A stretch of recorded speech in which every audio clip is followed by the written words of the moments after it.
All right, well, welcome to HTB Ottawa Meetup. I mean, a little technical difficulty over here. Yeah, so I'm Jeff Provo, your host, and then we have the great Steve that's live as well here. So I think we're going to be like, how do you like the conference so far, BSides?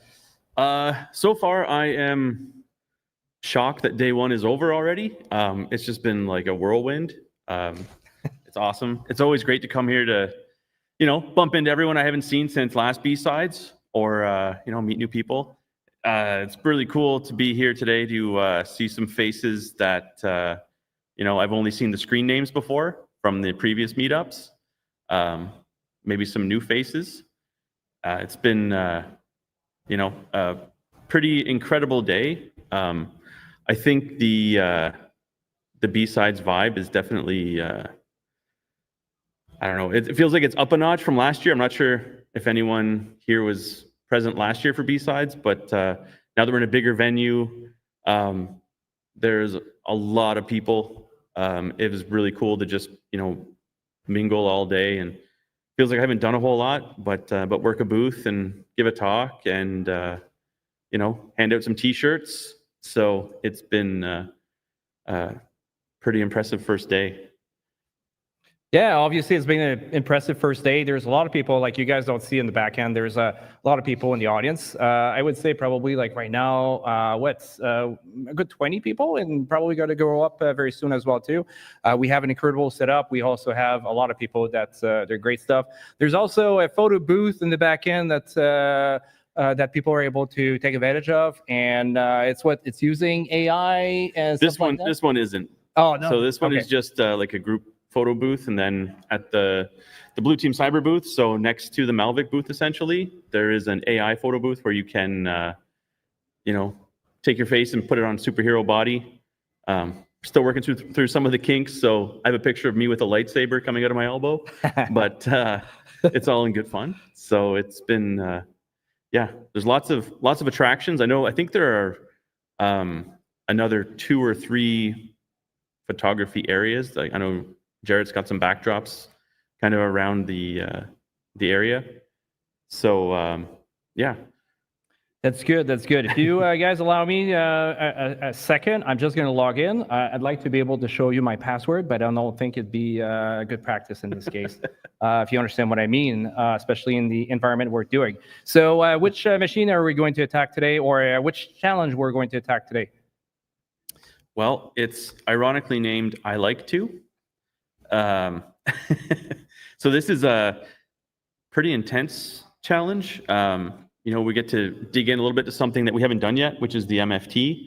Do a bit of forensics to try and figure out what happened. So this is a Sherlock. So this is more on the blue team side, where we're, instead of popping a box and then figuring out the countermeasures, we're going to go through and dig into some artifacts that have been pulled from an attack based off of the MoveIt vulnerabilities. I'm not sure, is anyone in our audience familiar with the MoveIt debacle?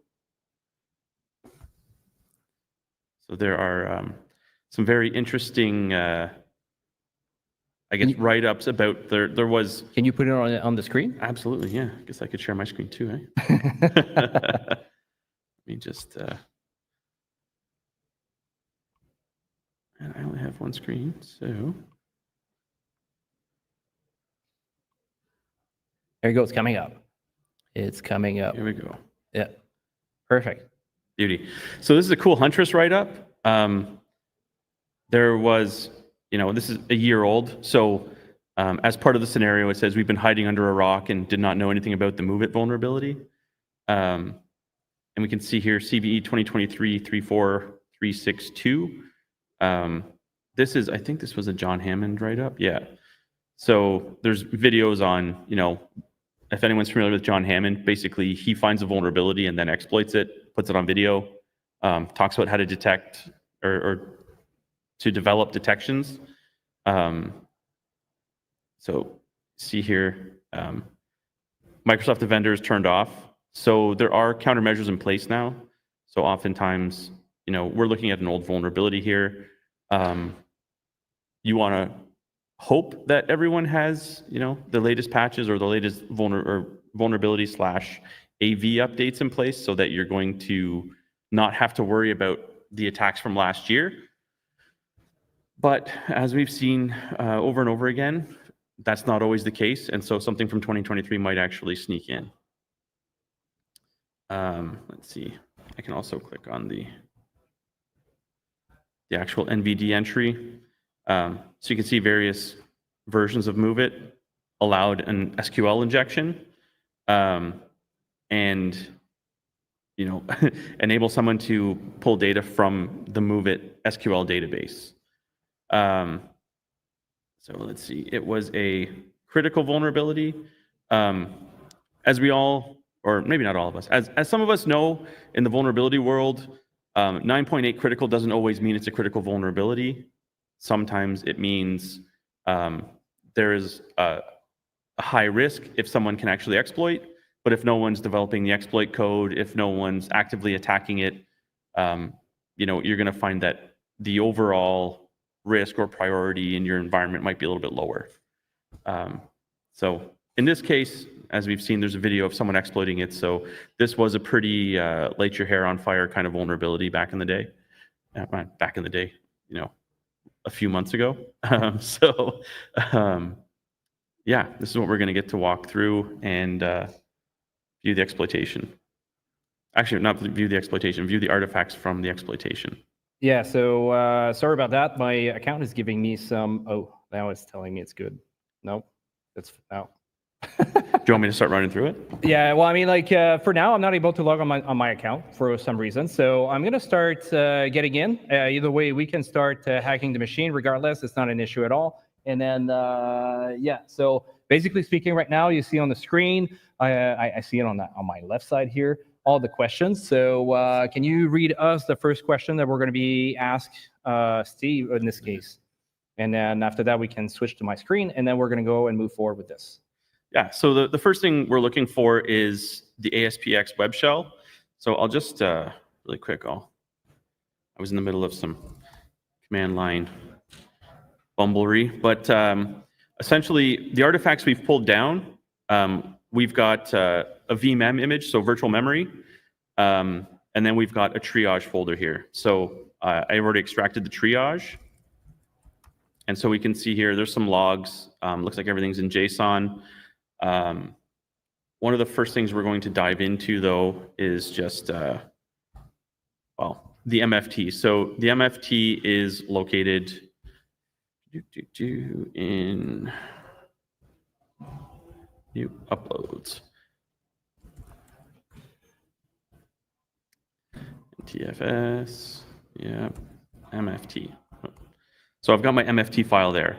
And what I've done already, just to save us some time, is I've gone through and I've used a little tool called Analyze MFT. So I pulled this from GitHub.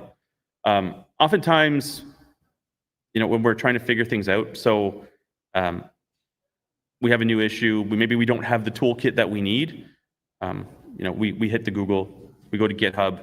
So I pulled this Analyze MFT and using the command analyzemft.py, so it's a Python file. Give it an input file, which is our MFT, the master file table for this Windows box.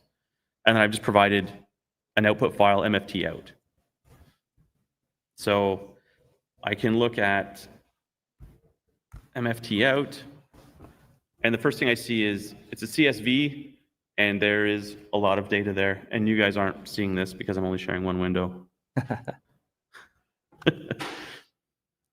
Hold on a sec here. Like it's the you might have to share a screen. Twilight Zone. Yeah. Yeah. Share a screen for now, and then should somewhat support this. Entire screen. Here we go.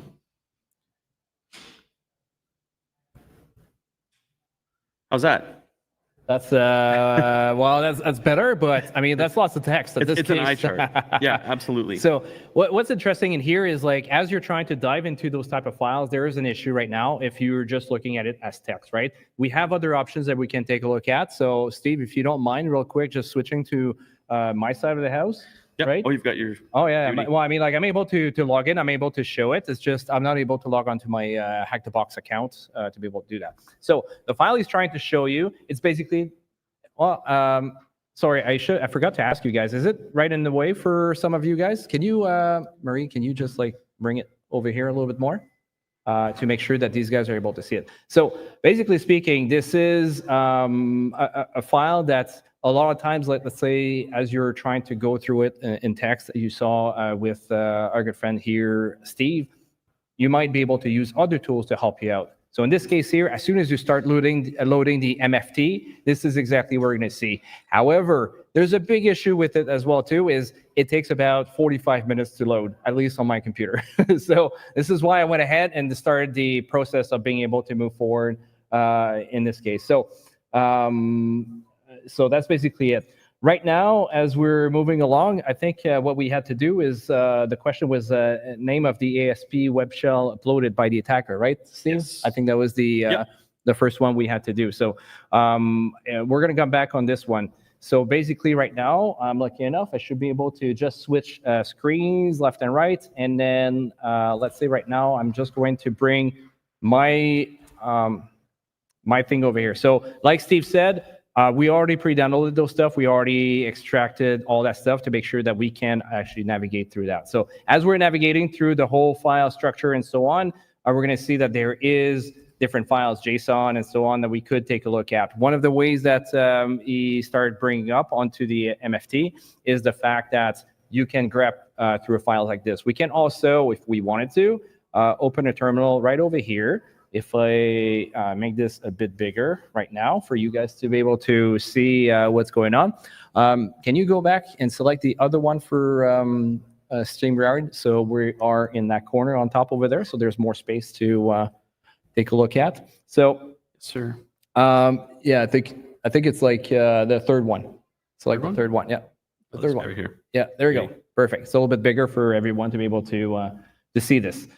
All right, so over here, we could do, let's say, a grep, and we're going to take a look. I mean, like, it can be hard. We're looking for a web shell upload by the attacker. So in this case, what actually are we looking for? It could be almost anything. We might be looking for anything that's going to be ASPX.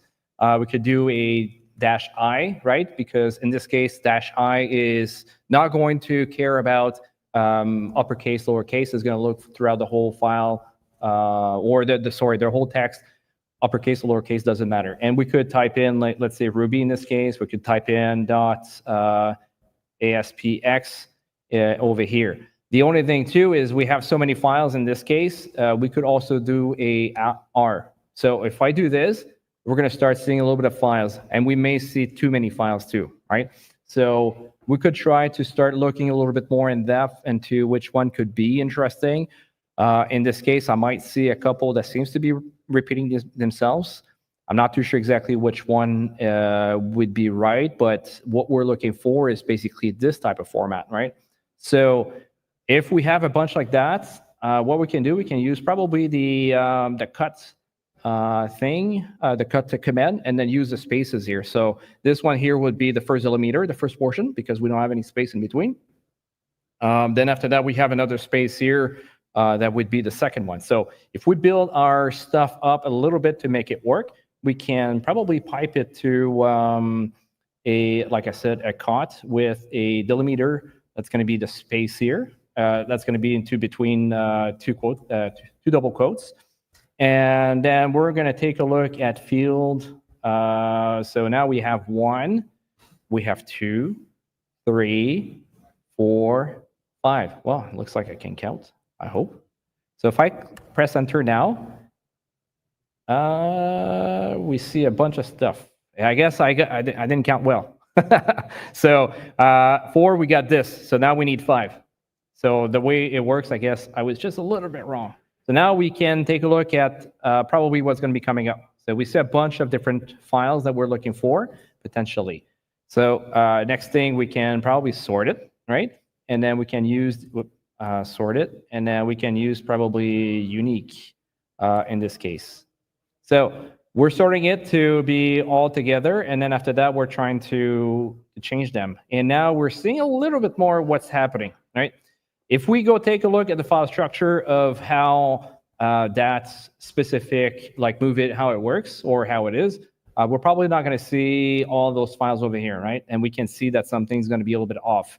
And to be able to see this, we could easily go onto, let's say, one of those places and try to do a move it. We could also install it, move it file structure. That could be also another thing. I'm trying to guess right now if I'm going to be able to show it to you. For some of you folks that already has move it into place, you're probably going to recognize some of the files there, so it might be a little bit easier to do this. So let's take a look. Are we going to see file structure, FT tool? Again, I'm going on the fly here, trying to see if I can find the file structure thing. Because at the end of the day, we're trying to figure it out if something happened, and that's exactly what happens there in that question. When it says name of the ASPX web shell uploaded by the attacker, there's one of those files that we just extracted that should be part of this. If I go here on this one, are we going to see file structure? Maybe not.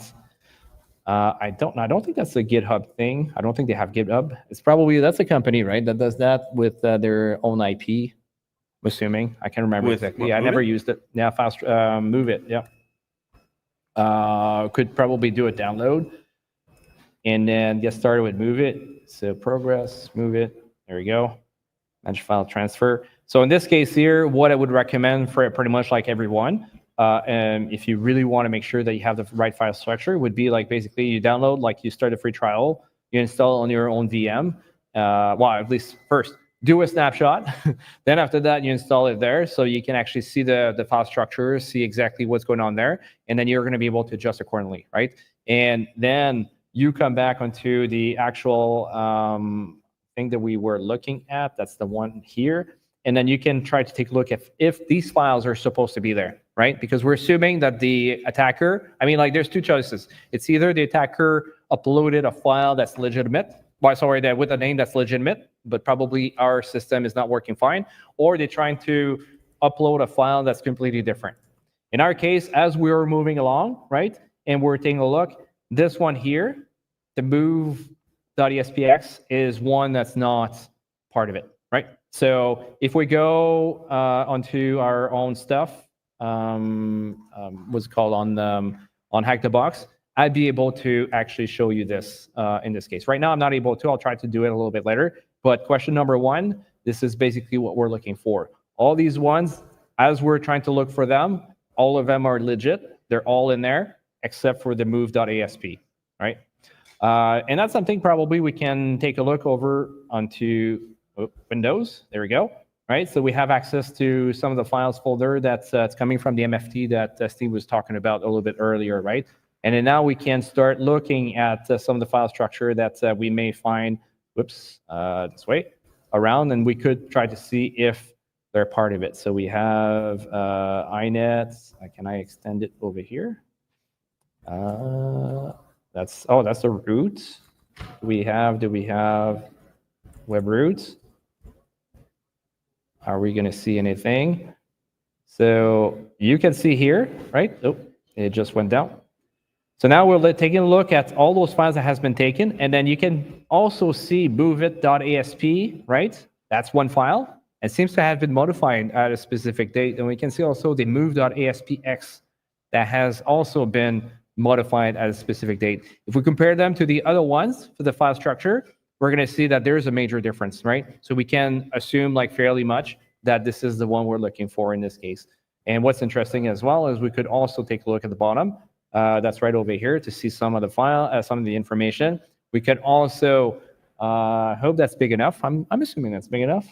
I mean, like maybe not for the far end audience, but at least from this standpoint here, for the people that are a little bit more upfront, it might be a little bit easier. Yeah. So. In this case here, we can see starting virtual cluster and virtual cluster located size. So we can see like what's the actual size of the file of the moveit.asp, right? That was actually there. And is it the same thing for this one too? Seems to be, well, I look at its size, sorry. It's the actual size here I was looking for, which is 578. Did we have the same thing in here? Let's take a look. It's 552. So it's two different things. If we decide to take a look at what actually it is, we can also try to do an actual conversion, right? Convert, whoops, I need to type correct. Convert the 0x, was it 552? I just forgot a second ago. Let me get back I believe it was to, 552. yeah, 552, I'm quite sure. Yeah, 552, thank you very much. Let's go back here. Convert 552. And we can see here, technically speaking, that's convert the hexadecimal to decimal, which makes it a little bit easier for us to be able to figure it out what it is in comparison in size, right? So it's not too big, but it's a comparable size. What was the other one? Let's go take a look. The other one, that's the ASP, and that's ASPX. Yeah, so they're, oh, physical, oh, no, I need to go to the bottom. Oh, 552. So it was the same thing. So it seems that the attacker probably updated this, like he sent this one, and then he realized it didn't work, and then went to SPX in this case, right? So we're safe to assume that question number one can be done this way, right?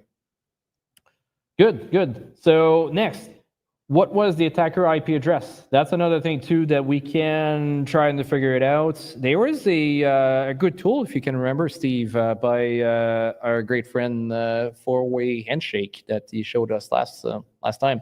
I forgot I was supposed to play with it, and it's quite good. I mean, like if I go back real quick over here and then bring this page, let's see if I can four-way and I can write. Shake GitHub. Let's see if I can find it real quick. Four-way handshake GitHub. Can I get that? I don't want to put his name in there. I don't know. I know he sent it last time. Cracking WPA, no. Handshake with, no. Find IP address. Are we going to find it? Four-way handshake timeouts? No, that's not what. Was it the pattern matching one? Yeah, exactly. Okay. Do you have it handy? Yes. Oh, there we go. Okay. Let me see if I can find it real quick. If I do an extra step over here, unless you'd already changed. No, send worm for it. Yeah, okay. So if you have it there, just like transfer it to your screen and then can show it real quick.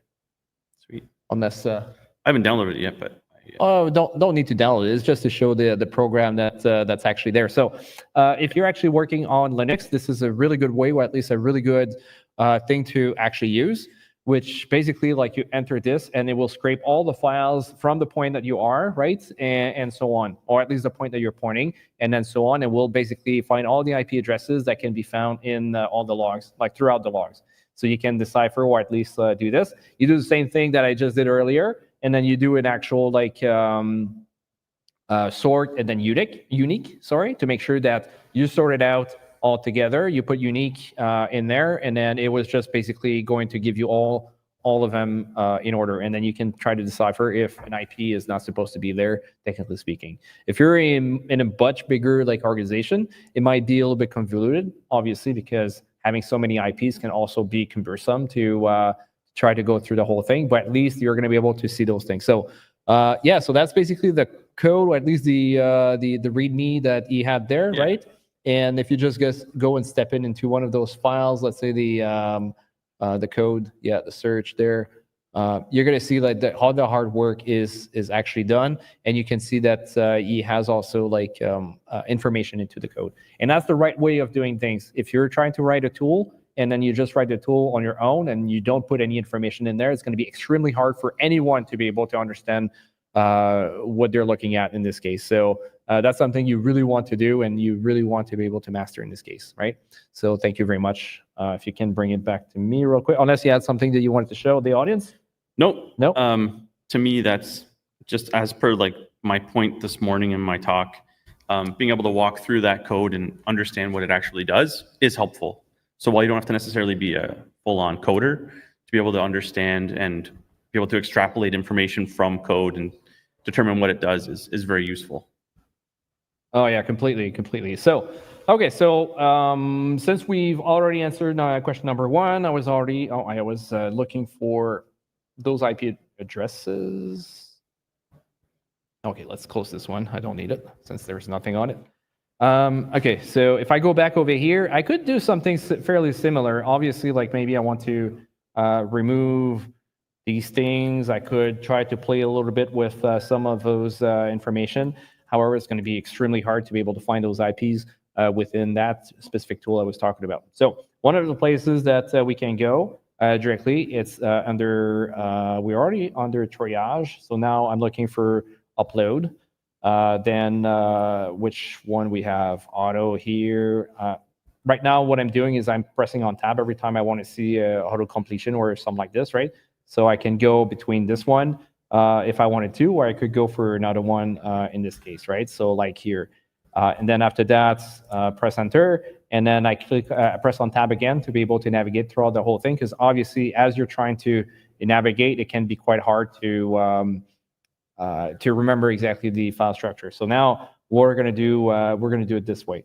So I'm going to look at basically this one here. I got recycle bin, movie transfer, user, window. In this case, I'm looking for inetpub that I want here. We have logs. Then we have log files that we're going to go to. Okay. And then right in here, I have one file. Right, so if I do let's say a cat on that specific file, W3, and oops, that's the directory. I apologize.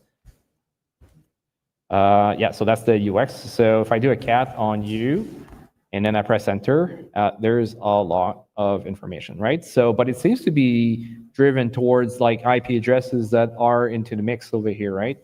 That's also maybe something like an indicator that's like I don't know, like let's say the IP address that we have here could also be one of those guys, right? I don't know yet, and that's something we can actually think about in this case. But I mean, like if I go take a look at other IP addresses and I compare it to this one, we can go from there. So what we can do is also do the same thing we did earlier, okay? So we're gonna do a cut, right? And we're gonna go with this one. Number 1, 2, 3. This one seems to be interesting too. Is it all the same? Oh, it's all the same IP address. So that's probably the local one, or at least where it's originated from. And this one, is it all the same? Well, it's hard to tell. It seems to be all the same, but not comparable to the other one. So, okay, so at this point, we're going to go again with the fields. Well, the delimiter, I prefer that in general. It's just because if I have to go back, it's just easier for me to do to change the field, because sometimes I don't know how to count, especially in public. Yeah, so that happens sometimes, right? Do I have my my thing here? No, I don't. Oh, that's not the other one, right? Sensor, no. Buzzer, it's just too bad. I don't have the other one where it was like ding ding. Oh yeah, your rim shot. Yeah, exactly. So 1, 2, 3, 4, 5, 6, 7, 8, 9. So do I have it, or that's 10? Okay, so I have it there. Then after that, we can do a sort. I mean, like we could probably do the other way around as well, which could potentially work also. And then we're going to do a unique, and then press enter. So it seems that we have other ones in there. And then what about? Oh, there's tons. So what about this one too? Is there a difference here? So I mean, like I'm quite sure that's the origination, like that's the actual server, web server that we have, and that's probably the outside there. So 1, 2, and then 3. We're gonna go back down at the bottom, and then change this to 3 instead, which is the field in this case, right? -3, -F field, then 3. Press enter. And we're going to see that, well, this is time, right? And this is the one that's there. So in our case, if we go back and we take a look at the one on top here, those two could be a little bit outside of the actual normal scope, because they're going 255, 254, and then 2. Also, again, you should know that your network, that's another thing too that you should be able to kind of decipher. So if you're looking at your actual network, and then seeing that there is an IP address that's like completely out of the scheme, that could be also another indicator. In our case here, what we're looking for question number 2, what was the IP address of the attacker? This is the one here, right? This is the one we would answer for question number 2. Okay, so a little bit later, when Steve's gonna do his magic a little bit, then do like show us some of that stuff. I'm gonna try to log in because hopefully it's gonna work out this time, and then I can show you exactly how it's done. Good. Then do you have anything that you want to add on this? Yeah. So another way to find, what the attacker IP address is, once you find an element, so once you find an indicator, so in our case, move.aspx, one of the best ways to put that indicator to good use is to start searching for it, right? So in past life, when I was more into the incident response side, as we would find artifacts, we would pull them and then we would say, okay, we're going to put this into our EDR platform and look for that artifact elsewhere. So the next step that I took after finding out that move.aspx is where we connected to pull the dropper or whatever, I just searched for move.aspx, and from there I can see that there was a wget command to that 10.255.254.3 IP address that pulls back the move.aspx. You want to show it? Yeah, I was going to say I could show it. Yeah, that'd be great. I've got it on my screen. I see it though. Maybe not the rest of the As long as audience. you see it. Yeah. And while you do that and you show it, I'm going to try to log on. Sweet. So make sure you don't go back on my screen until I tell you, right? You guys, I'll get his password up here in a sec, just a sec. Yeah. Okay, so basically, once I figured out, we go through, and this is just, he uses cut, I use awk. That's how we get to the same thing. And we go through and figured out that move.aspx was what we're after. I say, okay, well, now I know that that's an artifact I can look for. And then I just do essentially the same command, but instead I just look for move.aspx. You can make it as pretty as you want, but it depends on how much data you get back, right? So in my case, I didn't get back much data, but I did see here that, in our PowerShell log, there was a wget command, and it was reaching out to this IP address on port 9001, and it was downloading the move.aspx. So that's, it's a very simplified way. If you don't have this information, which you might not in the beginning, you're still going to have to do a lot of digging to build up. And generally what would happen is you would take all your artifacts and you would build your timeline, and you would say, okay, this is what's happened over time. If you're lucky, you can just put everything into a CSV and upload it into Timeline Explorer, and then do all your filtering from there. And I think I've demoed Timeline Explorer in the past. It's Eric Zimmer's tool, I believe.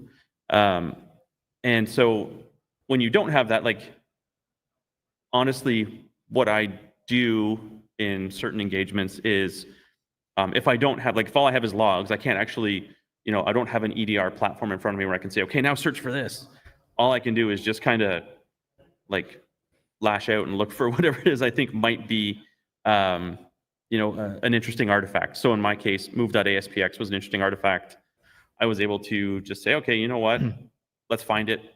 And grep minus IR means I'm going to check everything. So it's the literal scattergun approach. Let's just try and look anywhere we can and find out where this artifact lies.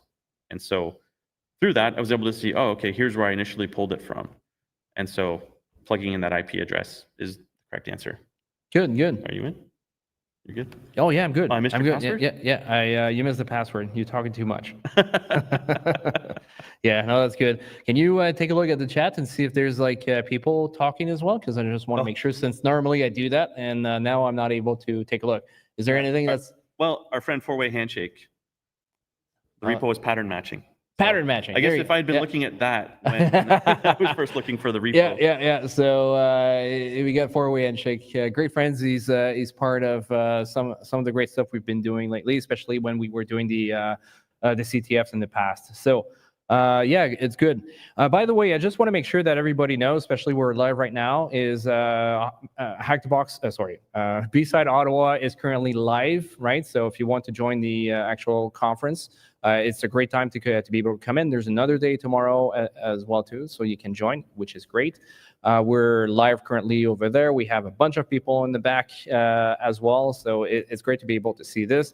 And feel free, like if you're here live, you can also chime in, and then you can also talk. I might not hear you right away, but just like raise your hand, and then we'll have that conversation. If you don't want to be live, this is fine. You don't have to, right? We're not going to turn the camera around, but at least having that conversation. So feel free to be able to bring up some conversation there in the whole mix. So yeah, good, perfect. And for those who aren't here and want to be here, I don't want to get so close to the mic, I guess, but I still have passes to give away. You want to be personal. Yeah, and get right in your face. I still have passes to give away. So. Oh, okay, there we go. So it means that if you're around, you might be able to get a free pass. So if money, you're short on that, we're here to be able. Well, Steve is here to cover you. Steve is here to cover you. Got your back. Yeah. It's on the house. That's good. And also, I forgot to mention, we have a couple of labs also included in there. So if you want to come and join in, there's machines that are already connected onto the Immersive Labs platform in the back. We also have the chance to be able to, like, let's say, have live demonstration with Crisis Sim ransomware. Well, at least tomorrow it's going to be Crisis Sim ransomware and a threat hunting scenario. So there's a bunch of stuff. We also have something from TCM Security. They were kind enough to be able to make one special exercise for us here in Hack the Box. For the BSides, the Blue Team Village. So there's a chance to be able to get there. And then if you want to, you can double dip, kind of, right? So you can get a free ticket from Steve right now. I mean, like, not everyone, but at least like until he runs out of them. And then after that, you can come here. They have a coupon code that you can actually grab and then maybe get 50% off onto your subscription. So I think that could be something very good. Either way, this is up to you. If you're not, if you're flight distance, I mean, like, probably not worth the investment. But yeah, thank you very much for all the partners to be able to make this feasible over here. That's great. So, all right, so you saw this, that's the one I wanted to get in, and for some reason it didn't want to work. So I went on my machine and just like did a little bit of magic, and it worked eventually. So we talked about the move.aspx initially. So if I press enter here, should be good. We talk about the IP address, and Steve also mentioned that he found a little bit like something that was actually requesting it with a wget, I believe, right? Yeah. Yeah. So wget, that was right there. So it was 255.254.3, I believe. Good. So some of the things that's obviously, if you're actually doing a real one, you might not be just like brute forcing the exercise because there's no right answer. You have to figure it out the right answer yourself, right? So so it's a little bit different. In our case, if you're doing an actual like Sherlock from Hack the Box, you could actually just go and then do a couple of things like that and trying to figure it out. But I would highly suggest if you start doing, let's say, the brute force way, it would be to also learn from that. So if you find the actual IP address, learn and do probably similar to what he actually did, to be able to go back and trace exactly what happened so you can learn something out of that, right? So there's maybe stuff in there that you're not sure. Okay, good. We're all good here. Perfect. So now we're going to switch onto task number 3. What user agent was used to perform the initial attack, right? So we're looking at user agent, probably the file that we had earlier, this one. I'm just going to erase whatever I have here. Probably a bunch over here that we can take a look, maybe. The user agent seems to be here. So we got that. We got Ruby. So obviously, if we take a look, we could kind of think this is Ruby in this case with the amount of things. We're going to keep practicing it. Okay, so again, our job is to be able to understand what we're doing. So if I'm telling you there's a -D, which is a delimiter, and you know what you look for, well, that could help out, right? In our case, what we could do also is we could just separate it a little bit differently. We could use spaces again, or we could use, for example, here maybe a .3 to do a difference, right? With the delimiter. So let's be creative a little bit and do a delimiter, and then I'm going to do, or I said .3. Let's do .3. I might have to do something else with the 3. Let's just do 3 instead, okay? And then if we go with fields, I have, how many 3s I have? I have 1. I have 2 over here, and then I have 3. and that's the fourth one. So technically speaking, if I go there, that should be my first one, my second one, which is quite big, and then third, probably fourth. So I guess we can probably go with this, right? Oops. The field, let's say 4, and then press enter and see how it goes. Okay, so it seems that we have somewhat what we're looking for. Do I have Ruby in there? No. No, yes, I do have it right over here. So it's a little bit too convoluted, right? So that's probably not a good answer here of how I would actually do it. So let's go back to the spaces and take a look at what we have. Okay, I'm just going to do an erase here because I want to take a look. All right, so let's go with spaces, but it's just to show you that there's multiple ways to be able to do that, and then trying to cut and do a couple of things, but there's too many different variables, so it's going to get a little bit of a mess. So let's do spaces now. So 1, 2, 3, 4, 5, 6, 7, 8, 9, 10. Okay, so we go to cuts. We're going to go at 10 over here, right? Now we have a bunch of them. We're going to do the same similar thing, and we're going to do a sort, right? So that does the sort, and then after that we do the unique. Again, the goal is to be able to understand that there is multiple ones. They're repeatable. We don't care about them. We just want one of them because we don't care about the amount of them. If we really care, we could have, let's say, if we really care about it, we could have done a couple of things, right? So let's say we want to take a look at Ruby. Let's do that real quick. Grep Ruby, right? So now we have all the rubies in here. And then WC-L would be a word count. So we have 147 Ruby ones that are in there. So basically 147 times that there is a request, post, get, whatever. We don't know yet, but we can count it this way, right? So that would be a way for us to be able to count it in a certain way and make it a little bit simpler in this case.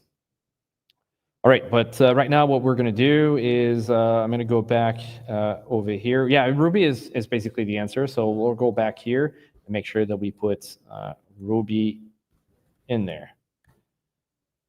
Okay, is that our answer? Yes. So when was the ASPX web shell uploaded by the attacker? If you guys remember, we already looked at it. So we just have to basically go back into our file over here, and then sorry, it's the what's called the screensaver that just got in. So now we take a look here, and we're going to go and then go all the way through over here. It seems to be probably 11, 24, 30.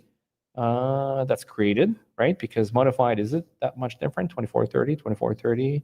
No, it seems to be the same thing. So let's use, hold on, what was the actual question that they were looking for? When was the SPL uploaded by that? Okay, X. So we're good to go. So we're going to take this 2023 07 12 11 24 30. Can you remember that, Steve? 11, 24, 30. There was a delay there. All right, so the way they work, 11, no, that's 30. Hold on. That's bad memory over here. I should probably have a pen. There we go. 2023. You know what? 07, That's why I'm. 2023 07 12. Yeah. I'm gonna just write it down. It's gonna be probably easier than trying to remember the whole thing. Normally, it'd be a little bit easier, right? Because I could be just like taking a screenshot from my own machine and do it this way. But this time around, it's going to be a little bit harder to do that. It's also good to note that sometimes when you're doing incident response, having pen and paper is good, because you don't necessarily always trust what you're working on. And then when you're done, you can just chuck this in the shredder or do that whole sealing in a tamper-proof bag or whatever you need, depending on the purposes. If you actually have to have forensic artifacts, you might need to bring up in court or something like that. But yeah. What is one of the biggest thing you need to think about if you decide to go shred that information? Anybody knows what is the biggest thing? If you can take a look at the chat at the same time, Steve, real quick, if somebody decides to answer. What is one of the biggest thing you need to think about if you are going to shred information? Do we have that information? Is there anybody in the audience, or Steve, if you see somebody writing, Just make sure you capture that. Mm-hmm. Anybody? Yep. Yes.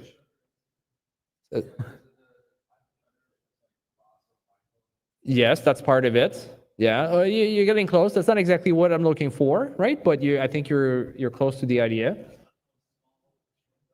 Yes, comes to the same idea a little bit, but I'm looking for something different. If you decide to shred information, what you have to think about, like piece of paper, what you have to think about that.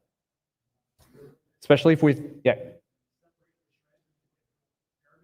No, that's not what I'm looking for. Do we have somebody there? No? People are shy. Yeah. Look at that. Okay, so if I give you a hint, if we think about federal government and they have to shred information, what do they need to think about before they actually shred it? Say again? Yeah. So it's not exactly that. So okay, I think I'm gonna have to step in unless anybody else has any other suggestions. That's not what it is. Okay, so classification. What is the actual classification of the information that you are going to be shredding? So it doesn't matter, like obviously the size that you mentioned will have a repercussion on that, right? The information, or at least where it's going, how you're going to be treating that information or that piece of paper eventually after being shred is also very important. But ultimately, you have to figure it out if the process of the information classified, right, is proper to the machine that the shredder you're going to be using. So if you're using top secret cleared information, and then you go to a secret cleared shredder, does it meet the standard? So what does it do if I do that?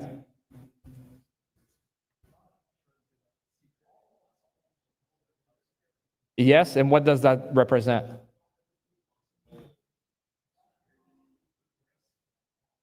Yes, yes, but that's not exactly what we're talking about. What I'm looking for.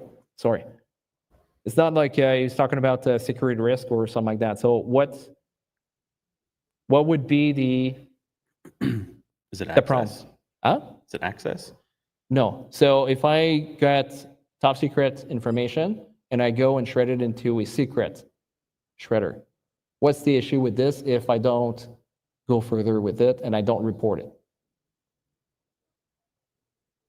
Yes.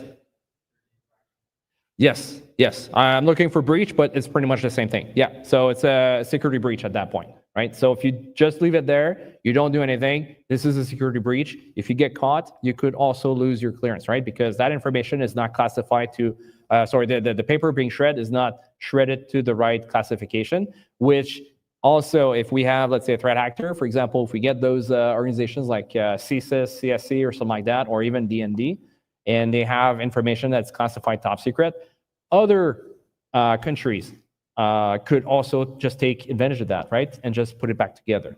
So most of the time, we need to make sure that we are following the right process and then use the right shredder according to what is required. Again, ask about it. And if there's no classification on that shredder, you should probably ask about it first, right? Am I clear to be able to shred this? If you're an organization, in your aspect, well, I mean, like you need to figure it out with your organizations if you're following the right process as well. I was giving you a government answer here.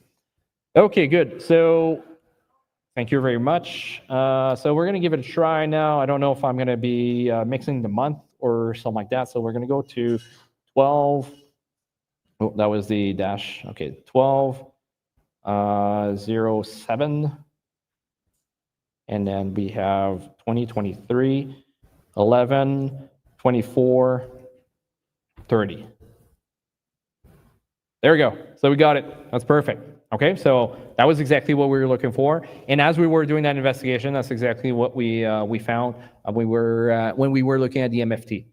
So the attacker uploaded an ASP web shell, which didn't work. What is the file size in bytes? Ooh, see?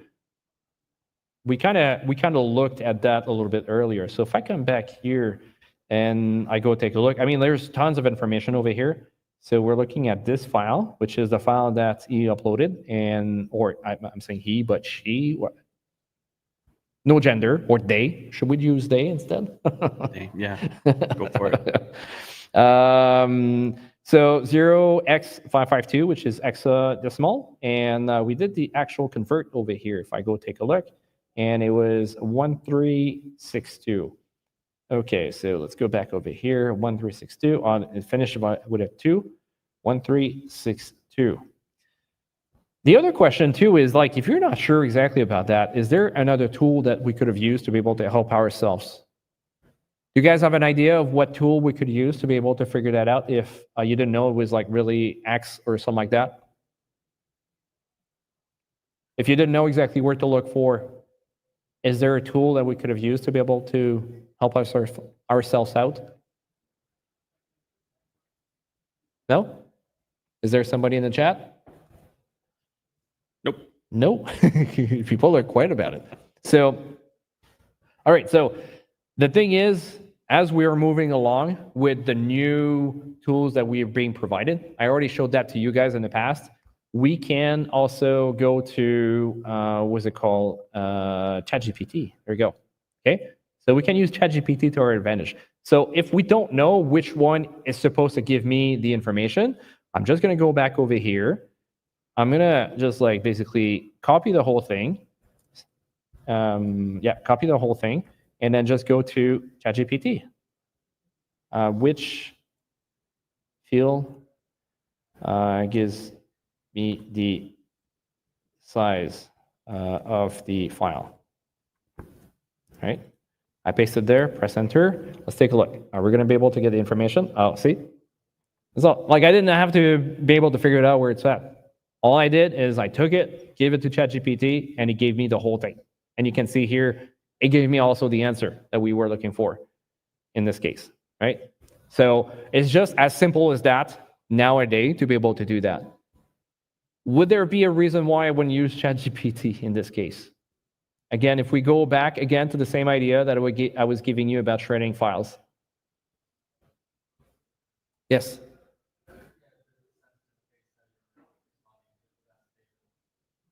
The leak, yeah, it could be that.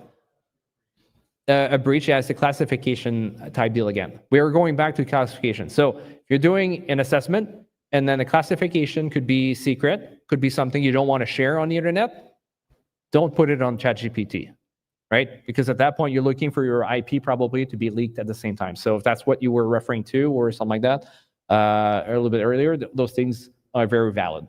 So that's exactly something you want to think about to be able to help yourself out.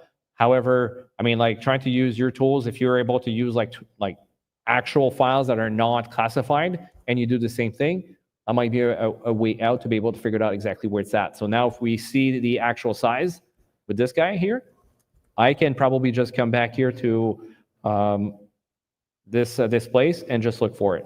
Obviously, it's at the bottom, so actual size, I would have had to look through the whole file and then get to the bottom to find it, but at least it's a little bit easier than trying to figure it out what an hexadecimal is, right? So we're trying to make it as simple as possible, and that's the case here, and that's what we want to do. From where you're at, it's hard to see. Yeah, I don't know if I can make it bigger. Does that move it.asp? There we go. It went a little bit closer, but I don't know why I did that. There we go. Oh, there you go. Oh, I can zoom in like that. See, I'm discovering things. Come in plus, bang.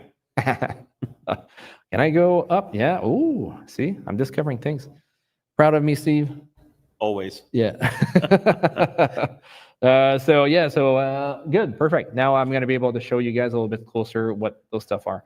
So does it make more sense from this point on? The name of the file, let's go back. Move it. There we go. So it's moveit.asp. Right? So that's the one, that's the first file that was uploaded, and that's the second file that was uploaded afterwards. All right? You didn't want the same name, and put the .aspx in there to be able to make it work. But both files are the same size.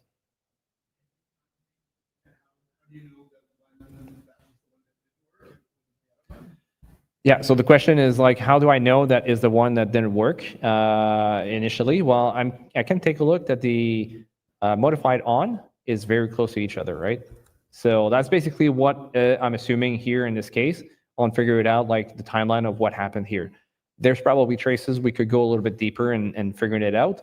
But this is probably the main one, because if we take a look through the whole thing, I could take a look at those files, which is the beginning. I'm getting there. Hold on. 403 magnifier. Did I just take that out? Okay, there we go. So as you can see here, 401, 403, 404. So there's possibility maybe that something happened there. Whoops, sorry. I just wanted to, hey, why are you moving like that? All right, so let's just use this one instead. So 401, 403, let's go back. Oh, it's all folders. So all those folders here will change. It doesn't really matter on the 401, 403. There's nothing else. And it's all the modified on file last access. So in our case, that's pretty much what we're looking for, nothing else over here. Does it answer your question? Yes? Good. Perfect. So I'm going to do command minus. Wow, I'm getting a pro at it. What was the, okay, so we have to move to the other one now. So which tool did the attacker use to initially enumerate the vulnerable server? So in here, we're looking at which tool, and some of the things that we can think about from the file that we were actually looking at earlier. Whoops, we're going to go over here on this one. I forgot to ask you, Steve, like make sure that you like if you need to, you punch me down, and then I'll let you speak, right? No, you're good. You're good. Or you mute me. I mean, you got the ultimate power over here to be able to mute me. That's not an issue. So, okay, so we were looking at Ruby stuff over here, and then what we could do in this case is also look a little bit more in details of which tool that could have been used, right? So we see Ruby. That's the part I'm looking for. The agent. Is there anything that could be interesting out of that? So let's do again another cut onto our web server, which is with Move It, right? And we're going to do another cut. 1, 2, 3, 4, 5, 6, 7, 8, 9, 10. We already have that. We don't want this here. And so we're going to have way too many, right? So that makes no sense to be able to go through this. We're going to do a sort and unique. Press enter over here. Is there anything that could be interesting for us? Is there anything in there that seems to be pointing out for you guys? Nmap, there we go. Yeah, I got two guys here that said something. So Nmap scripting engine, right, is the one that seems to be standing out exactly on which tool the actual person used. So in our case here, we can go back here and then put Nmap, press enter, and then we are good to go. So now we can move on. So we suspect the attacker. Good? Oh, yeah. Okay. Did I make a noise? Well, that's what I'm worried about. I'm like, up my ring on this thing. I'm like, it's like kids, right? Like they make noise. They can be like kind of annoying sometimes, right? Because they just don't stop. And then at one point when you don't hear them, breaking stuff, now you're scared. You're like, what the hell's happening? What they're doing? And then you go and you realize that they got to the flower. Yeah. No, it's not fun. So that's why like Yeah, the only thing I would add there is just the like again when it comes to like the hunting using the artifacts you've already found. That's the one thing about some of these questions sometimes is like just by finding that IP address last time, then it's like, okay, now what else can I find from that IP address? Then you say, okay, that's how I found the ASP file. That's how I can find the user agent. That's how I can find that, okay, they did actually prod with Nmap. So some of the times when you're going through these exercises, a different way to look at it is instead of going through and trying to answer each question and then like, oh, I have to do this command again. Because the way we go through these in our like in these exercises is we go through each one and kind of help ingrain the different commands in you by doing them again and checking to see how else you can find information. But as you're like when you're in a live incident response situation or threat hunting, you might as you find some of these artifacts, you just take note of them, and then you try and dig in as much as you can about each artifact, and then you would have like essentially a timeline or a repo of information about the event. And then like you can go through and say, okay, so as you're trying to answer these questions, if you go through and pull all the information you can find in one spot, then you can kind of go through and cherry pick which questions you answer. So it's just a different way of doing it. So it's just like, I guess I'm just offering a different perspective on, like, JF's doing his thing. He's nailing it. But when you're in a different situation, like another way to challenge yourself is to try and gather as much information as possible and then see how that fits in. I think it's just a different perspective. Yep. Thank you, Steve. All right, so sounds good. So the next step over here, the question, maybe I should have read it, or maybe I read, but I don't remember. But either way, we suspect the attacker may have changed the password for our service account. Please confirm the time this occurred in UTC. All right, so right now we're Eastern time, so there's possibly an issue with timing and so on if we need to put UTC to make it worth it, right? As we're navigating through all the files, if I just extend this over here, we're going to see it's like going to be deep down into the logs. And for the sake of making it a little bit quicker and make sure that we have a good flow, because we have to stop at 6, pretty much 6:30, right? Yeah, 6:30. We have a hard stop, so we're going to make it a little bit easier. As we're moving along, we're going to go directly into the system files where we're going to find a bunch of different information and specifically logs, right? Is if we go to, let's say, event viewer over here, we're going to be able to see some of that stuff if we're wondering ourselves where they could be found. We can go to maybe not Windows logs. This one here, the application and service logs. Maybe, not a control, command. There we go. See, we're zooming in. And then we could go to Microsoft, Windows, and keep going and then find exactly where they are. If I give you just an example over here, just to simplify the whole thing, if I go for Windows PowerShell, I go over here and then open save logs, but properties I can find exactly where it's at, right? It's right here. So if I'm looking for PowerShells, or if I'm looking for anything that's going to be in that realm, that's what it is. If I'm looking into my own Windows stuff and I want to try to dive in a little bit further down, I could also expand all those ones and go with this, right? In our case, we were looking maybe for PowerShell or what was the, whoops, not plus. What was the other one I was looking for? I got to go cancel. Let's close this as well. Okay, so the one we're going to be looking at is more like the security one. So probably going a little bit deeper, it's possible. In a case where you're into a server, it could also go somewhere else, right? So it's not because we're saying the logs should go there. If you own a WEC, Windows Event Collector, the logs could go actually somewhere else. So you just want to make sure that those things are still like relevant. In our case here, we're going to security.evtx for this matter. As we are waiting, yeah, there you go. Didn't take too long. So now we're going to take a look and bring this down. We have a bunch of events. It might be hard to be able to take a look at it. So what would be, again, one of the tools to be able to figure it out what happened there on that question? Like if I'm looking for events, which tool can I use to be able to help me out to just like filter in a little bit more these stuff? And I'm not talking about, let's say, the filter current logs over here. That's part of the whole thing. But if I'm looking for specific event ID, I'd be looking for something like if I don't know, I could actually do a research. Which tool can I use to do that?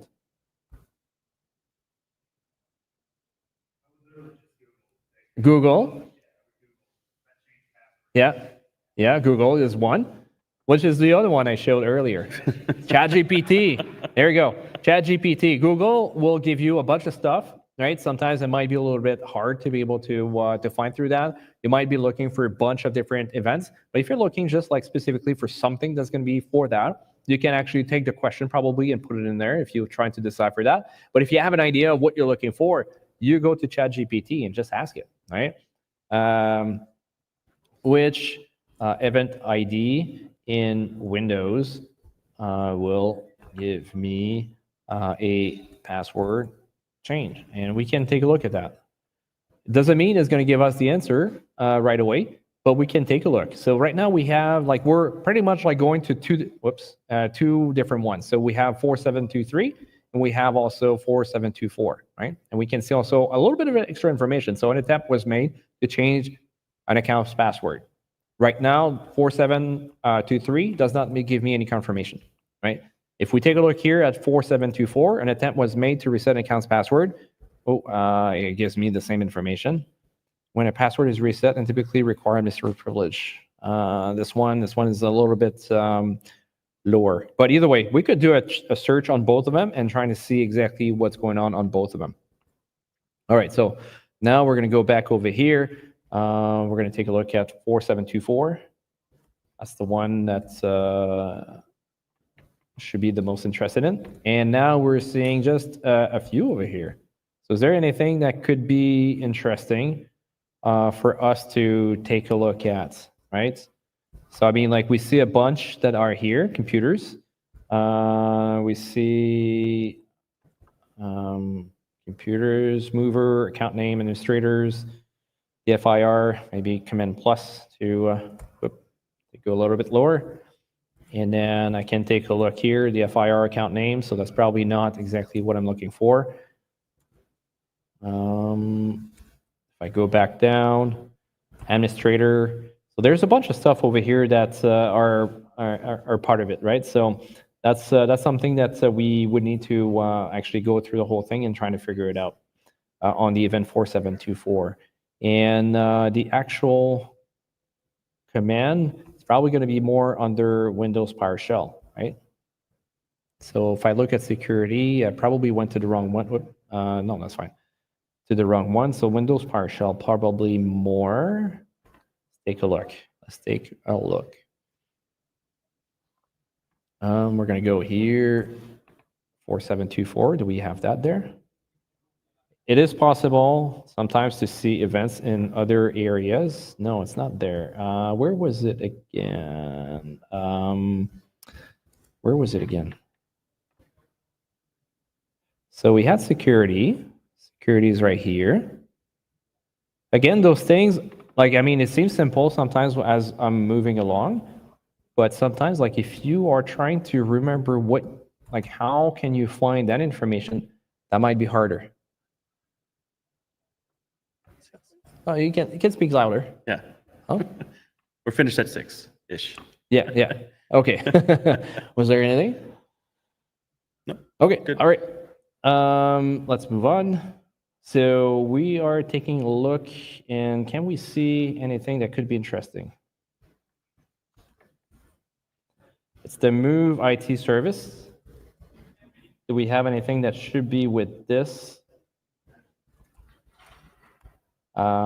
Just trying to figure it out exactly. Sorry, I just need to move along.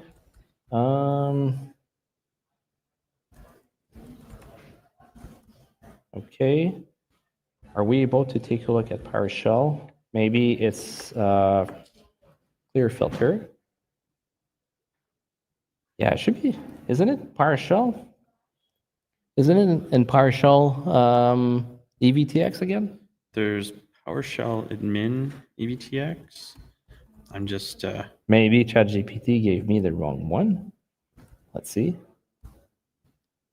No, I don't think it's in PowerShell. I think it's in security. And what we're looking for is the actual time in this case. And user account management, audit success. I guess that's what it is. I think that's the one here. And we're looking for the time. Yeah, I think that's what it is. So if we take a look here, I think I already had it in front of me. I was just like trying to figure it out. And it seems to be probably this one right there, 2023-07 and then 12, right? AM.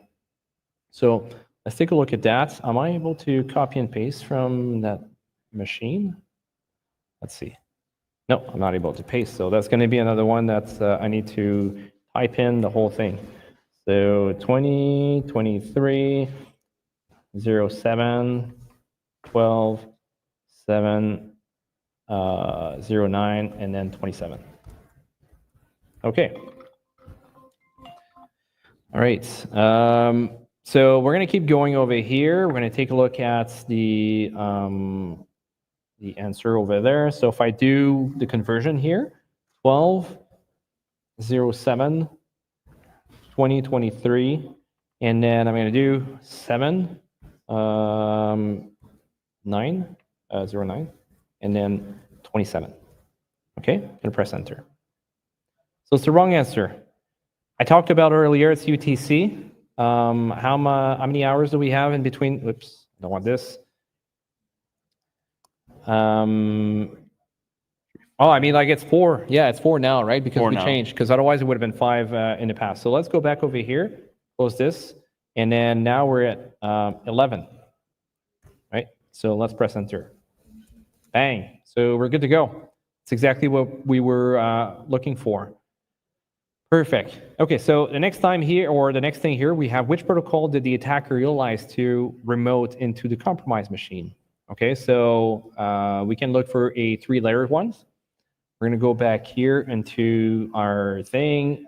This one here is probably more like PowerShell in this case, where we're going to look for.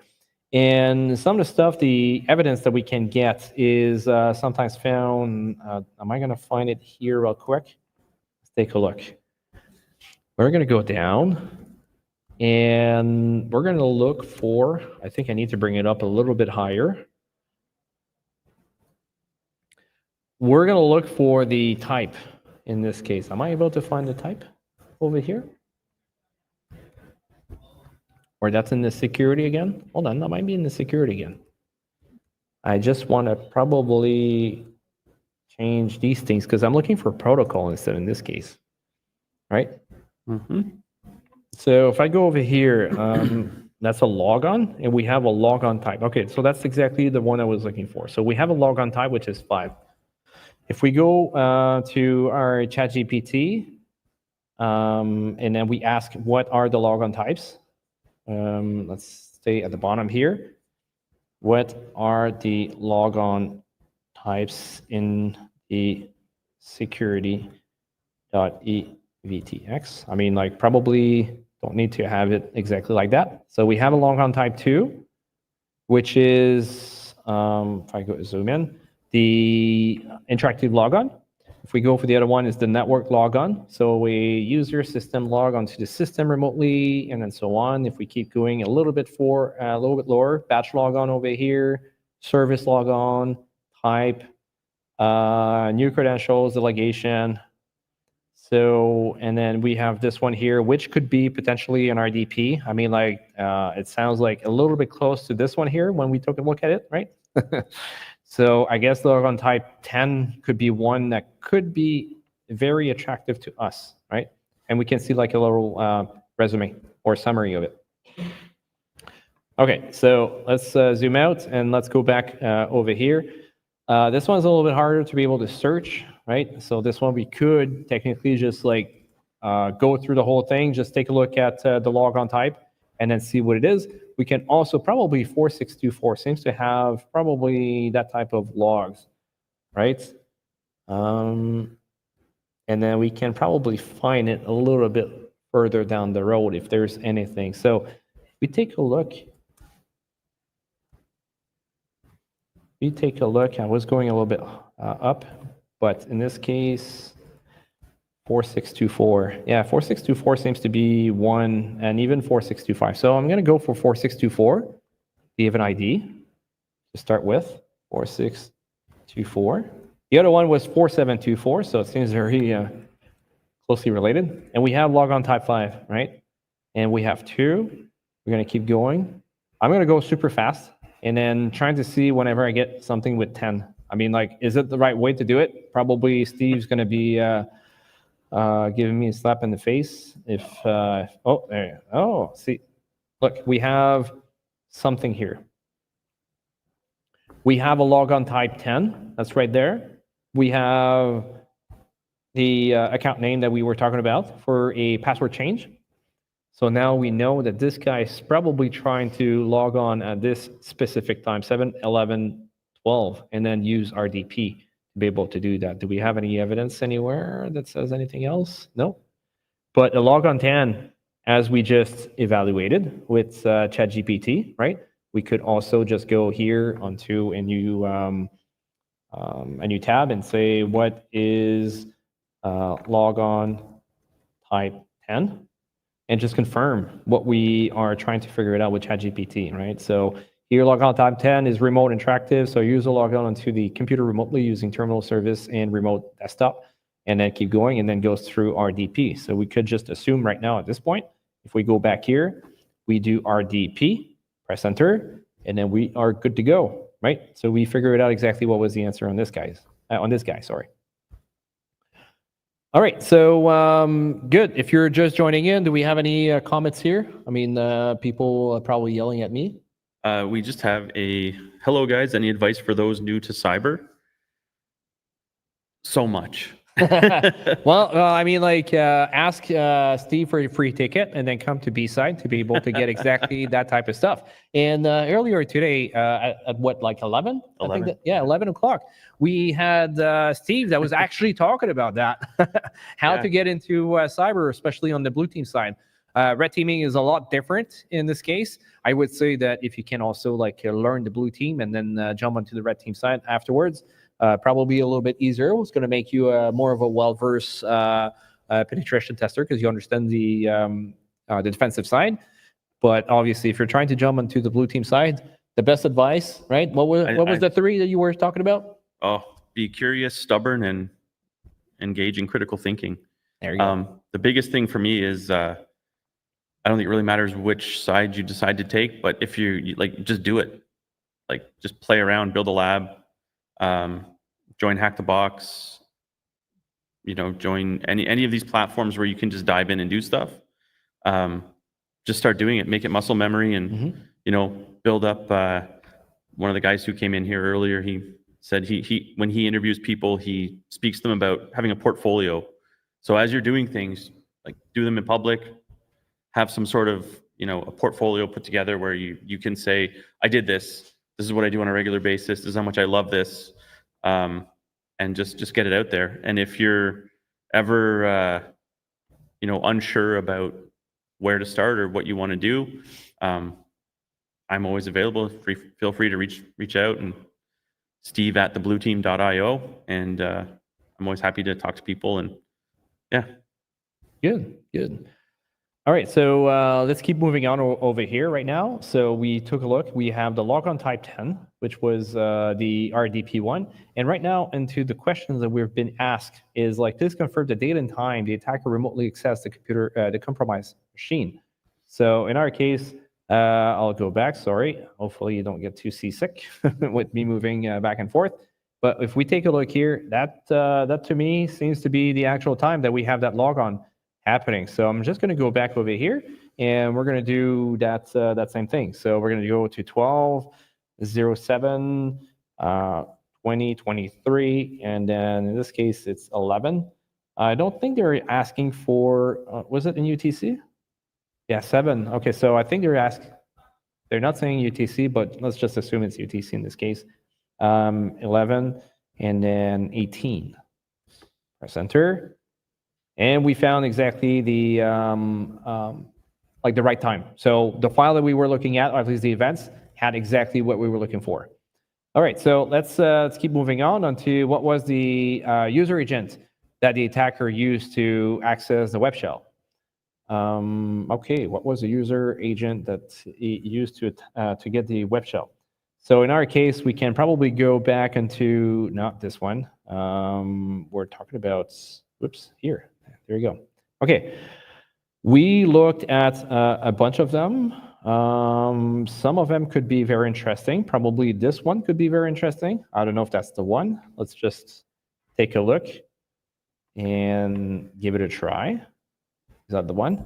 That's the wrong answer. Is it this one, or maybe, I don't think it's this one because that's the script engine. That's quite long. Is it this one? I'm trying to remember. Probably, oh yeah, probably more these ones. I think I kind of probably skip a couple, maybe.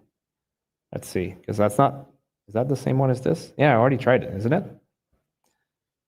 So sometimes also, while it's great to use like unique and cut and all this kind of stuff to pull out the pertinent information, sometimes you lose context. So to understand, okay, again, like the artifacts that you're pulling, like move.aspx, for instance, and then the IP address 10.255.254.3. Let's see here. If you search for both of those at the same time, you'll find the correct answer. So it's sometimes you have to really narrow your scope, and sometimes you have to kind of broaden it a little bit. Yeah. I think you were pointing out I was pasting in the wrong space. You're completely right. Sometimes you trying to do those stuff, you're like, oh, it doesn't work, but then obviously user error. So good. Thank you very much for pointing it out. So there we go. So this one actually works, so that's not an issue. Now we can actually move on in this case, which is great right now because we're timed. Not that we have a time bomb, but still, we want to make sure that we get ahead in the right space. Good. All right. So this one might be a little bit question 12. What is the ID of the attacker, right? So in this case here, we have to go to, I think, the database, huh? I think for this question, it was to go to the actual database with this guy. And where's the database located at? Let's go to our Linux one, and we're going to do a couple of this. We're going to go back into, and then here. I always forget SQLite commands. We'll figure it out. LSLA, I'm in the right place. Okay, so I'm going to do a test. Oh, I don't think I need to. I think it's, is it right here? No. Let's go to triage. Is it here? SQL? No. I think, that's right. I just forgot. So I can probably do from here, do a name, and then we're going to do a, I think it's star.sql. I guess it's right there. So it's here, and then after that, it's upload. There we go. Right, so if I give you a little example of what it is, right now I was doing a find command. Dot was like from the location where I'm at. Dash name, right? I was looking for anything that has .sql. So anything before .sql, you can show it to me. And the to dev null is like, if you have any errors, just go directly to dev null, so don't show it to me, because basically speaking, if you do it like this, you could see like tons of errors. If I just go give you like a little example over here, I go like from the root, we're gonna see bunch of errors. Do I see them? Maybe I'm not gonna see them, unfortunately. But either way, it's just an example here to show you that, well, at least you would have find them eventually, and that would have kind of been bad. So, all right, so now we're on to the moveit.sql. So I'm going to do sudo mysql, and then press enter. And then now I'm already into MySQL. I can take a look, and I'm going to do a show databases. Okay, and take a look. So that's what I have right now. What I can do is create myself an actual database, right? So we're going to do a create database, and we're going to call it move it. Okay, and then I do that, press enter. So now if I do again the same command I just entered before, now I can see that I have move it over here. If I do exit, now what we're going to do is we're going to take that specific thing, like the database that we have here, and we are just going to inject it in there.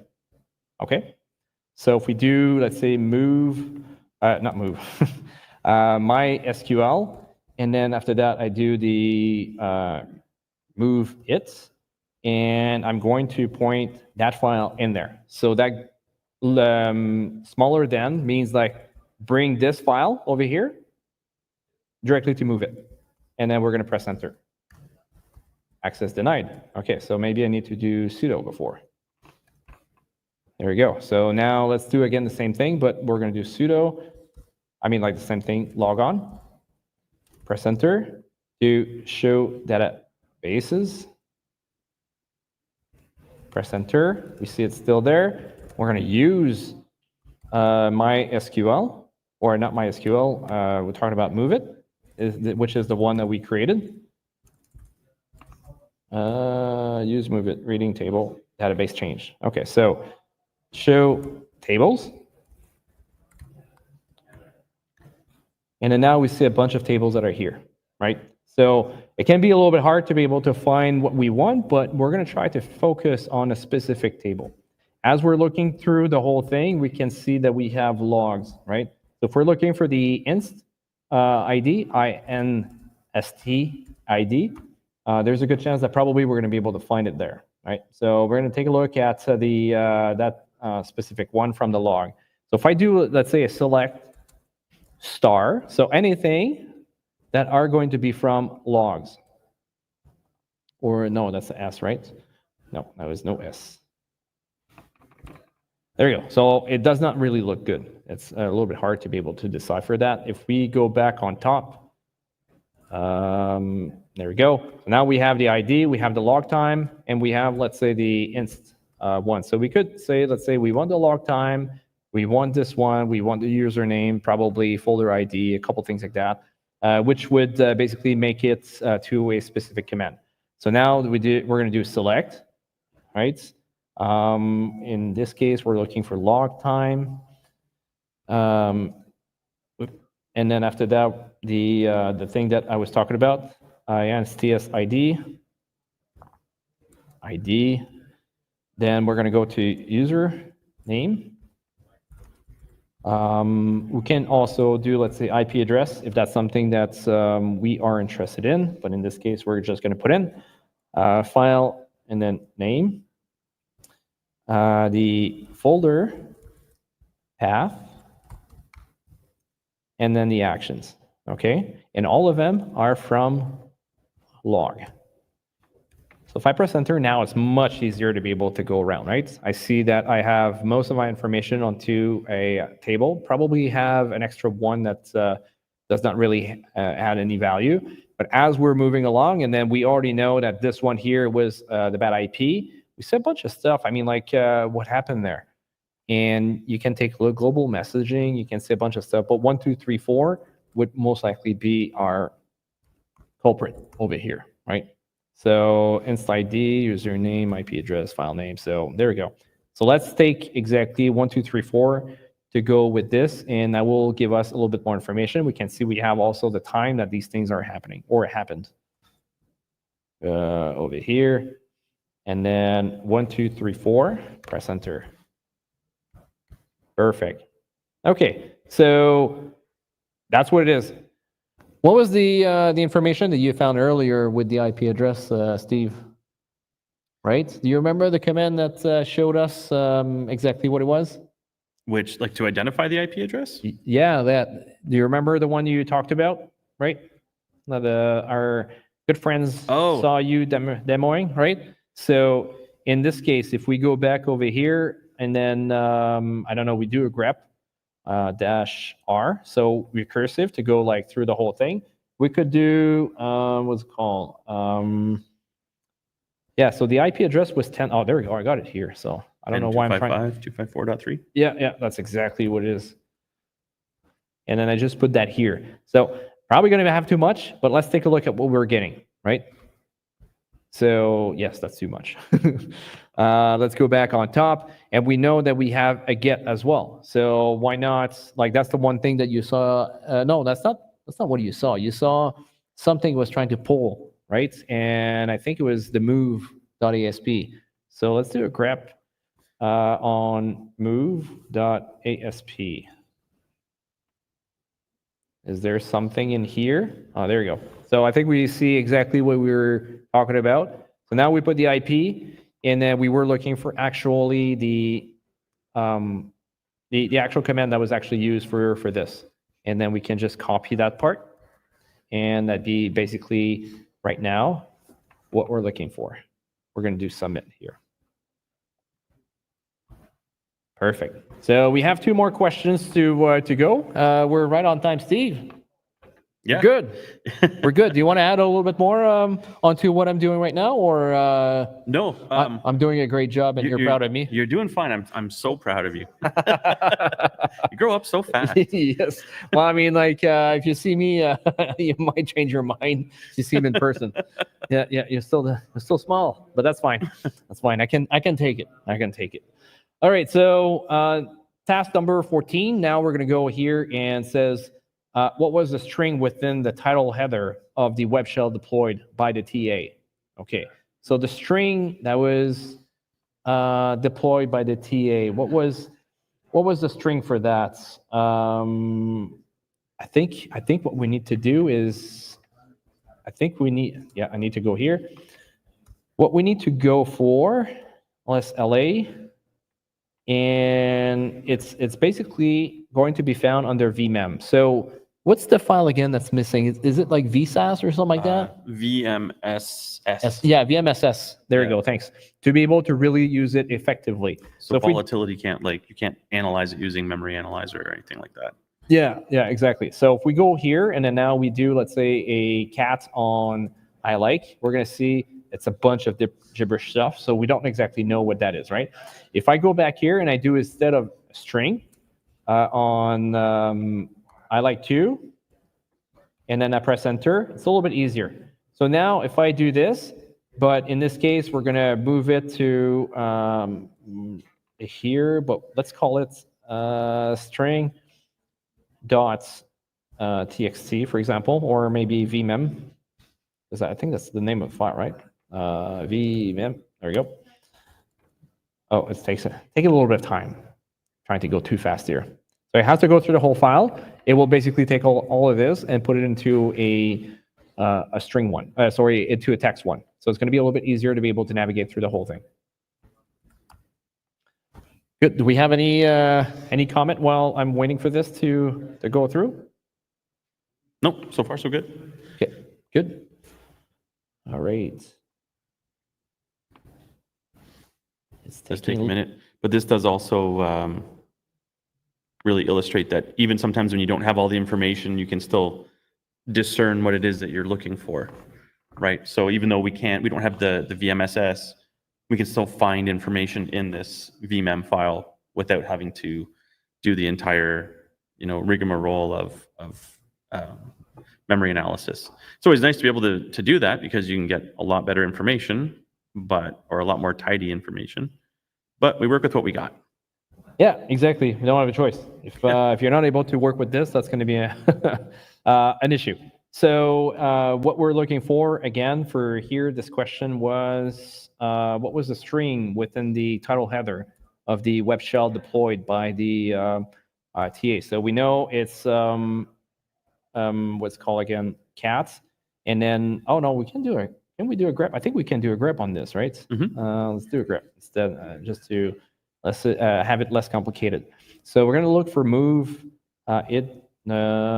move.aspx. Okay, well, I guess here that works. Command is auto-completing. Good. So we're going to press on enter. Oh, did it? Hold on. Probably need to ASPX, that's not test, it's string. String.vm, did I put strings? Yeah, strings, there you go. Okay, so let's do that. Now we have a little bit more information about what's going on over here, and we can actually navigate through the whole thing and trying to see what we're actually looking for.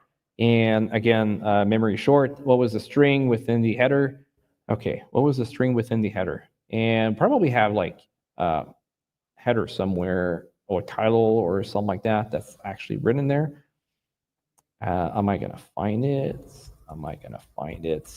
And a lot of times it can be hard to find exactly what you're looking for. So, okay, so let's do a /.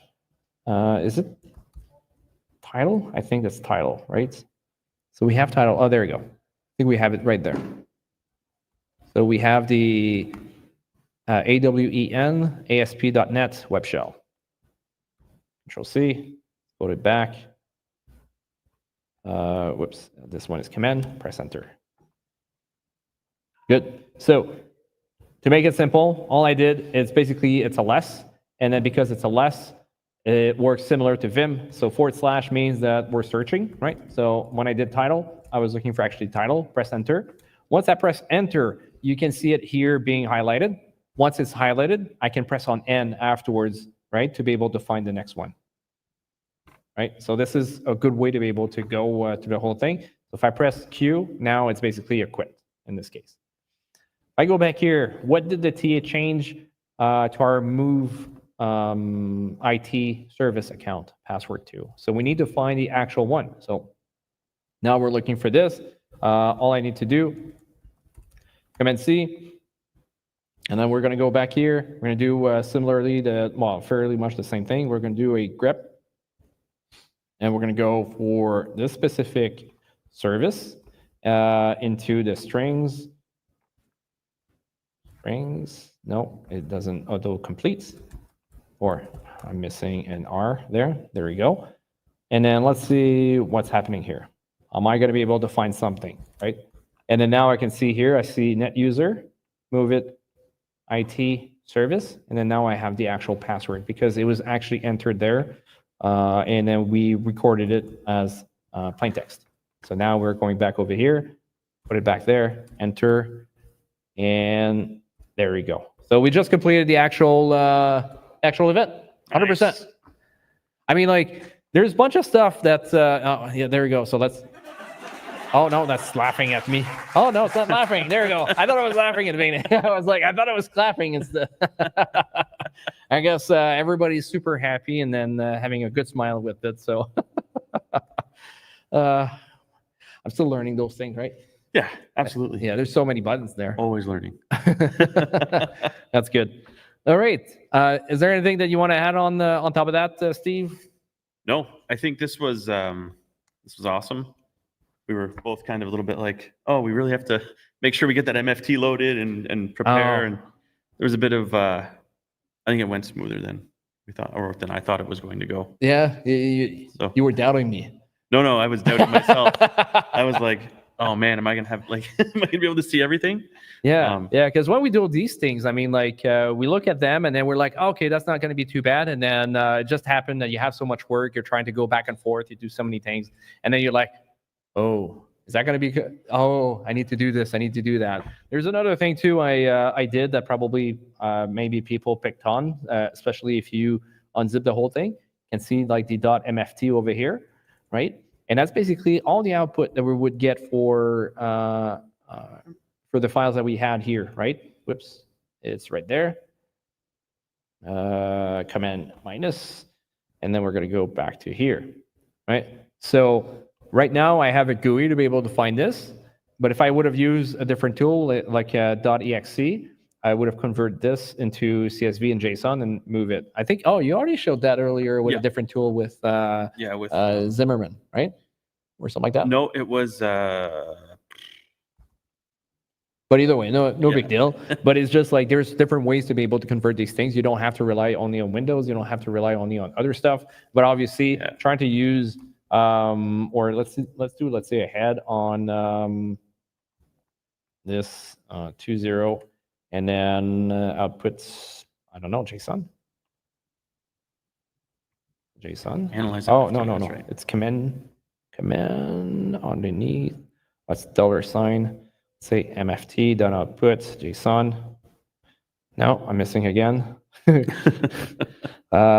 said, oh, I thought I put that MFT output dot JSON. There you go. Can I see this? There you go. So now you can see that we could have been able to search through different type of events and be able to see in JSON. We could have done it into CSV as well, and then see exactly how it is, and we can see all the table on top there would have been working, right? So basically speaking, if you use Excel, you could have opened that up and just do a research that way as well too. That would have been feasible. Is it as practical or easy? Well, it depends. Maybe for you, yes. Maybe not for me, right? Yeah, absolutely. If you know pivot tables, Excel is your boy. Yeah, exactly. And there's lots of stuff you can do. Yeah, lots of stuff you can do. And sometimes if you're looking for something specific, again, who's your best friend? ChatGPT. No, you as well too, but ChatGPT. I mean, so that's the main thing. Again, use your tools to be able to move ahead to your advantage instead of trying to do what you think is the best thing or whatever, or what others are doing, because technically speaking, it might not be the best one for you. If you want to try it to be able to figure it out, maybe it's better for you. Well, I mean, like, be my guest and actually do it. You might develop a better skill set at the end of the day, because sometimes specific tools may not work. Yeah. They may not be updated either, right? That's another thing absolutely. too. So if they're not updated, they get archaic, right? Yeah. So you have to figure that out, and you're like, okay, yeah, but back in the day it worked out. Yes, that's back in the day. Yeah, exactly. Yeah. So that's the thing you need to think about. Good. Do you want to go back to our face? The first one? Just the first one. First one? Oh yeah, because there's only one of us. Yeah, exactly. It's only one of us that's streaming over there. So. That's funny. So that's quite good. I mean, like, again, Hack the Box. Well, sorry, not Hack the Box. I'm talking about BSides Ottawa. Thank you. You have my words. So so BSides Ottawa is currently live. I mean, like, they're closing shop pretty much today, but you still have a chance to be able to come tomorrow. Hit up Steve. Where can we reach out? Yeah, you can hit me, Bowers Brews, on Twitter or Discord, or steve@theblueteam.io, and I will hook you up. Just send me an email address, shirt size, and email address, password for your email. That's all you need. Really. Yeah. That was a joke. Yeah, that's the joke. That's the joke. But yeah, so you get a chance tomorrow to be able to come in. That's not an issue at all. And there's lots, like, we have labs, we have different things that's coming from Immersive Labs and also TCM Security. So it is great. And also you get the chance to be able to meet like Immersive Labs. Not a whole lot of people get that chance, because obviously they are B2B mainly, but also you get the chance to understand exactly what is their business model, right? What are they trying to offer to you? Which is basically trying to do these type of stuff, but like differently. Because at the end of the day, the better you train, the better you will be. And then that's like access for 1 week. I think it's phenomenal. It's awesome. Another one as well that you could get, and I'm not going to say the actual coupon code, but TCM Security have one machine over here that we're graciously very like. I'm very happy that they were able to provide something, but they also have a coupon code for 50% off on their training. So if that's something that you'd like to be able to take advantage of, just make sure you come and see us at BSides Ottawa. And they have a on the Blue Team Village, and then there's an actual machine with a sign that you can actually go get over there. So make sure to get that, and then after that you can take advantage of that. So good, perfect, awesome. So on this note, I think is going to be great. Tomorrow, 11, we have threat hunting with you. Yes. And then after that, we have ransomware with me at I see it there, 12:30. 12:30? Write that down. Yeah, 12:30. We got the ransomware, and then at 2:45 we have another crisis simulator. And for those that are not actively sure of what a crisis simulator is, it's basically speaking an actual event where we are going to put you into a specific position, right? And you have to take action on that. So today's example was basically you are the team principal for a F1 team. I think, which one was it again? I think is it McLaren? Again, that's an example, right? But it was just basically team principal for McLaren team. And then somebody comes to you, has a USB stick, and what do you do from that point on, right? Can be very hard for you to take decisions right on the spot, but at least like bring that conversation. We had two different CISOs in the crowd as well that were able to give their 2 cents, which added a tremendous amount of value to the whole thing. So really happy. I think it's turning out quite great. Yeah. I mean, it's good. So thank you very much, guys. I mean, like you're going to be able to, I don't know if you can do it, but yeah, thank you very much, guys. And then really happy to have all of you here. Well, I mean, like everybody that attended. I know that it's not typical time, and we're going to go back to the normal time on the last Thursday of every month. Oh yeah, we need to change that. So stay tuned. We're going to have to change the date in December. I mean, normally it's the last Thursday of the month. But I'm quite sure that we're not going to be able to do it, and you guys are probably want to be with your family and so on. So, which is totally fine at this point. So, stay tuned on the meetup.com page, Hack the Box Ottawa Meetup, and then we'll post an actual date at that point so we can cover a machine. I think the next one we're going to go and attack this time. Yeah, because we've done three in a row, Sherlocks. They're great. I love them. But at the end, let's bring some You're getting diversity. hungry for some more red team. Eh? Yes, kind of. So let's get her done, and then we'll see you next month. Until then, cheers. Take care, everybody. Now you need to stop that. unless I go that screen. How? But how? You don't have that. I only have leave of studio. Yeah. We look like we're just like newbies here. There you go. Yeah. See and stream. See ya. Beauty. Oh, there you go.